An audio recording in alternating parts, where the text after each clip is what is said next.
আসসালামু আলাইকুম। প্রিয় দর্শক, প্রথমেই একটি বিষয় একটু নোটিশ করে রাখি নিজেদের পক্ষ থেকেই। আমার মতন অসংখ্য মানুষ যারা সন্দেহ পোষণ করেছিলেন যে ডক্টর ইউনূস সত্যি সত্যি নির্বাচন দেবেন কিনা, কিন্তু নির্বাচনটি তো হলো। সেই জায়গা থেকে যারা ডক্টর মোহাম্মদ ইউনূস সরকারের চাটুকারিতা করছেন এখন পর্যন্ত, তারা বলছেন কি হলো, নির্বাচন তো হয়েই গেল, তাহলে কেন আমরা এই কথা বলছিলাম? অবশ্যই আমাদের আশঙ্কার আমাদের সন্দেহের যথেষ্ট কারণ ছিল, আশঙ্কার যথেষ্ট ভিত্তি ছিল। তার কারণ ডক্টর মোহাম্মদ ইউনূস সাহেব যে ডিপ স্টেটের হয়ে খেলছেন, সেই আশঙ্কা থেকেই এই কথাগুলো বলেছিলাম এবং এখনও বলছি তার খেলা যে শেষ হয়নি সেই বিষয়ে সন্দেহ এখনও পর্যন্ত আমাদের রয়েছে। কেমন? বিএনপি 2/3 আসনে জয়লাভ করেছে, নিরঙ্কুশ সংখ্যাগরিষ্ঠতা পেয়েছে, যথেষ্ট শক্তিমান একটা সরকার তারা গঠন করতে যাচ্ছে। কিন্তু শক্তিমান হওয়া সত্ত্বেও বিএনপি নিজের মতো করে আসলে কতটা স্বাধীনভাবে কাজ করতে পারবে, সেই প্রশ্ন কিন্তু রয়ে যাচ্ছে। তার কারণ দেখুন, এই ইলেকশনে ইঞ্জিনিয়ারিং ঘটেছে, স্পষ্টভাবে বলতে চাই। নানান ধরনের ডিজাইন অ্যাপ্লাই করা হয়েছে। আমি তারপরেও বলে রাখি, ডিজাইন অ্যাপ্লাই হোক আর না হোক, বিএনপি যেই আসনগুলো অর্জন করেছে, এগুলো তারা ডিজার্ভ করে। হয়তো এর চেয়েও বেশি আসন তারা পেতে পারত। কেমন? প্রথম কথা হচ্ছে, যেখানে ভোটের দিন সকাল 11টায় ইসি থেকে জানানো হলো যে সারা দেশে কাস্টিংয়ের হার কত, ওই মুহূর্ত পর্যন্ত 10:30 পর্যন্ত তারা প্রাপ্ত তথ্যের ফলাফলের ভিত্তিতে তারা জানালো যে 14.96% ভোট কাস্টিং হয়েছে।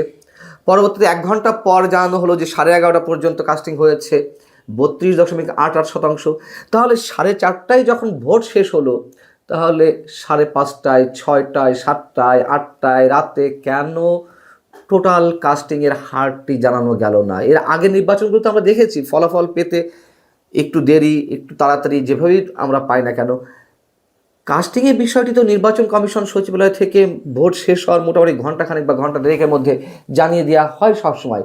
এইখানে কেন রাত গড়িয়ে, বিকাল গড়িয়ে সন্ধ্যা, সন্ধ্যা গড়িয়ে রাত, রাত গড়িয়ে ভোর রাতে এসে জানানো হলো যে 60.69% সারা দেশে জাতীয় নির্বাচনে ভোট প্রদানের হার? এবং যেটি এখন জানা যাচ্ছে, আগে থেকে আমরা ধারণা করে রেখেছিলাম যে 60% বা 65% কাস্টিংয়ের হার দেখানো হবে, এটা আমি নিজেই বলে রেখেছিলাম। এবং সরকারের পক্ষ থেকে পররাষ্ট্র উপদেষ্টা তিনিও আগে থেকে জানিয়ে রেখেছিলেন যে 55% ভোট কাস্ট হতে পারে, তার সাথে মিলে যাচ্ছে। আরও বড় কথা যে এখনও পর্যন্ত হা ভোটকে জিতিয়ে রাখা হয়েছে এবং হা ভোটই জয়যুক্ত হবে। যদি তাই হয়, তাহলে আসলে যেই কথা বলছিলাম যে বিএনপি সরকার গঠন করার পরেও তারা কতটুকু কী করতে পারবে নিজেদের মতন করে। এবং এই যে রেফারেন্ডামের মাধ্যমে সংস্কার প্রক্রিয়ায় নিয়ে যাওয়া হচ্ছে, সংস্কার কে না চায়? দেশের প্রতিটি মানুষ সংস্কার চায়। এটা তো প্রকৃতির নিয়ম, সংস্কারের পথে হেঁটে যাওয়া, এটাই বাস্তবতা, এটাই বিজ্ঞানের নিয়ম। কিন্তু ডক্টর ইউনূস সরকার কি সত্যি সত্যি সংস্কার চায়? চায় না তো। সংস্কার চাইলে এই 14 মাস 18 মাসে অনেক কিছু করা যেত। গণতন্ত্র, স্বৈরতন্ত্র, একনায়কতন্ত্রের নামে এর সাথে আবার মবতন্ত্র যোগ করা হতো না, মবতন্ত্র যোগ করা হয়েছে। কোথাও কোনো সংস্কার হয়নি তো। এই সরকারের সবচেয়ে বড় সংস্কার কি? যেটি প্রেস সেক্রেটারি ডক্টর মোহাম্মদ ইউনূসের প্রেস সেক্রেটারি তিনি নিজেই বলেন যে মহিলা ও শিশু বিষয়ক মন্ত্রণালয়ের নাম পরিবর্তন করে নারী ও শিশু বিষয়ক মন্ত্রণালয় করা হয়েছে। মহিলা শব্দ বাদ দিয়ে নারী সংযোজন করা নাকি ডক্টর ইউনূস সরকারের অন্যতম একটি বড় সংস্কার। বুঝুন কি অবস্থা। তাহলে এই সরকার আসলে কতটা আন্তরিক সংস্কারের জন্য। সেই সরকার, যেই সরকারের নির্বাহী প্রধান রাষ্ট্রপতির যতটুকুই ফর্মাল কি বলা যায়, ক্ষমতা তো নয়, সামান্য সৌজন্যতা আছে রাষ্ট্রীয় আচারের ক্ষেত্রে, সেটুকুও কেড়ে নেয় ডক্টর মোহাম্মদ ইউনূস নিজে সরকারের নির্বাহী প্রধান হয়ে। সেখানে বলে সংস্কারের মাধ্যমে রাষ্ট্রপতি এবং প্রধানমন্ত্রী ক্ষমতার ভারসাম্য আনয়ন করা হবে। প্রধানমন্ত্রীর মেয়াদ 10 বছরের বেশি যেন কোনো ব্যক্তি টানা প্রধানমন্ত্রী না থাকতে পারে, উচ্চকক্ষ নিম্নকক্ষ মানে গঠন করে তার মাধ্যমে রাষ্ট্রপতি নির্বাচন করা হবে, সব ভালো কথা। কিন্তু যেই ভালোগুলো যখন কোনো বিতর্কিত ব্যক্তি এবং যেই ব্যক্তি এইগুলো চায় না মনে প্রাণে তার মুখ থেকে বের হয়, তখন তো তা নিয়ে যথেষ্ট সন্দেহ হওয়ার অবশিষ্ট থাকে নিশ্চয়ই। সেই জায়গা থেকে এই যে হ্যাঁ ভোট জয়যুক্ত করা হচ্ছে, এবং অবশ্যই ইঞ্জিনিয়ারিংয়ের মাধ্যমে হ্যাঁ ভোট জয়যুক্ত করা হচ্ছে, সেখান থেকে আমরা বলতে পারি যে বিশেষ উদ্দেশ্য রয়েছে এখনও ডক্টর মোহাম্মদ ইউনূসের। বিএনপিও তো হ্যাঁ ভোট পাশ করুক চায়নি, তাহলে সারা দেশে যে বিএনপির জয় জয়কার অবস্থা, সেখানে আবার হা জিতবে কীভাবে এত এত রেফারেন্সে? যেটি সর্বশেষভাবে জানা গেছে 70 থেকে 75% হা জয়যুক্ত হতে যাচ্ছে, মাত্র 25 থেকে 30% না ভোটে পড়েছে ভোট। কীভাবে সম্ভব? মির্জা ফখরুল ইসলাম আলমগীর একবার আনুষ্ঠানিকভাবে নির্বাচনী প্রচারণা কালে হ্যাঁ ভোটের পক্ষে সিল মারতে বলেছেন দলীয় নেতাকর্মীদের, আর তারেক রহমান একবার বলেছেন, এই তো তাও বাধ্য হয়ে বলেছেন যাতে এইগুলোকে ক্যাশ করতে না পারে জামায়াতে ইসলামী অথবা ডক্টর ইউনূস সরকার। তাহলে সেই হ্যাঁ ভোট জয়যুক্ত করার মাধ্যমে আসলে কি হতে যাচ্ছে? অনেকেই বলতে যাচ্ছেন যে ইউনূস সরকারের যে পারিষদ বর্গ অথবা তার নিজের সেভ এক্সিট দরকার, সেই জায়গা থেকে আরও একটি যে বিষয় এর সঙ্গে যুক্ত করতে চাই, ডক্টর মোহাম্মদ ইউনূস কোনো আন্ডার টেবিল এগ্রিমেন্টের মাধ্যমে ডিপ স্টেটের হয়ে ডিপ স্টেটের প্রতিনিধিত্ব করার জন্য তিনি রাষ্ট্রপতি হতে যাচ্ছেন কিনা বা রাষ্ট্রপতি হতে চান কিনা, এবং সেই কারণেই আগে থেকে রাষ্ট্রপতির এত এত বেশি ক্ষমতা বাড়ানো হচ্ছে। একটা উদাহরণ দিয়ে এই আলোচনাটি শেষ করব। আমরা নিশ্চয় জানি যে 9 ফেব্রুয়ারি যুক্তরাষ্ট্রের সঙ্গে বহুল বিতর্কিত শুল্ক চুক্তিটি ফাইনাল করা হলো, এগ্রিমেন্ট অন রেসিপ্রোকাল ট্রেড। এই যে নির্বাচনী ডামাডল, তার মধ্য দিয়ে আমরা এই বিষয়ে একেবারেই আলোচনা করতে পারলাম না, এই বিষয়টি আড়ালে রয়ে গেল। কেন এই 12 ফেব্রুয়ারি নির্বাচনের 2-3 দিন আগে এই চুক্তি অবশ্যই সম্পাদন করতে হলো? কেন এই নির্বাচনের মাধ্যমে গঠিত সরকারের সময়ের জন্য এই চুক্তিটি রাখা হলো না? কি এমন বিষয় ঘটেছে? অনেক বিষয় ঘটেছে।